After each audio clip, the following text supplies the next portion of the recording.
Hello বন্ধুরা, আজকে আমি বাড়িতে বানিয়েছি একটা একটু অন্যরকম আইটেম।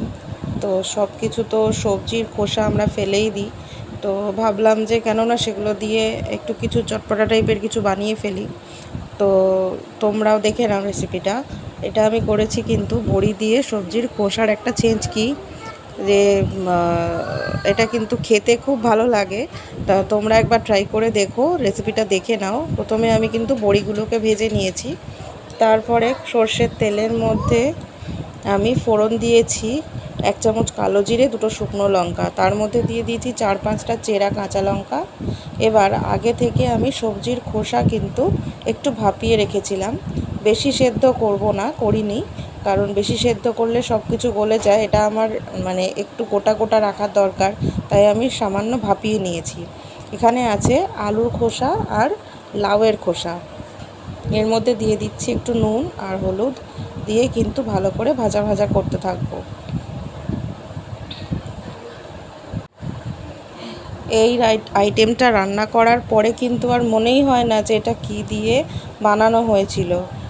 এক্ষেত্রে সবজির খোসাগুলো কিন্তু খুব ফাইনভাবে কোচানো দরকার। দেখো, এভাবে আমি ভাজা ভাজা করে নিচ্ছি।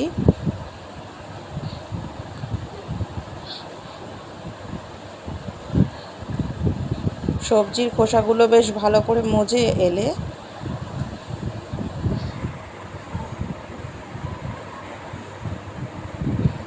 এর মধ্যে আমি দিয়ে দেব 1 চামচ জিরে গুঁড়ো, দিয়ে দেব 2 চামচ মতো নারকেল কোড়া,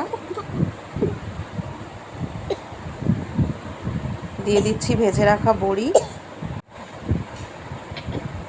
কিছুটা বড়ি ভেঙে ভেঙে দিয়ে দিচ্ছি, আর কিছুটা আমি বড়ি রেখে দিচ্ছি। এগুলো কিন্তু আমি শেষে গোটায় দিয়ে দেব। নারকেল কোড়া দিয়ে বড়ি দিয়ে আবার কিন্তু নেড়েচেড়ে ভালো করে ভেজে নিচ্ছি। এভাবে নেড়েচেড়ে ভেজে ভেজেই এটা রান্না করে নিতে হবে। এরকম সবজির খোসা ভাজা তোমরা কেউ কখনো খেয়েছো? যদি খেয়ে থাকো আমাকে কমেন্ট করে জানিও তোমাদের কেমন লাগে। আজকে আমার রেসিপিটা কেমন লাগলো সেটাও জানিও। ভিডিওটা ভালো লাগলে কিন্তু একটা লাইক করে দিও, আর সাবস্ক্রাইব করো চ্যানেলটাকে, যাতে আরও নতুন নতুন ভিডিও তোমরা পেয়ে যাও। মিষ্টির জন্য দিয়ে দিচ্ছি সামান্য আখের গুড়। দেখো, বেশ ভালো করে লাল লাল করে ভেজে নিয়েছি। ওপর থেকে বেশ অনেকটা পরিমাণে আমি ধনেপাতা দিয়ে দিচ্ছি, একদম ফ্রেশ ধনেপাতা। খুব সুন্দর একটা ফ্লেভার আসছে।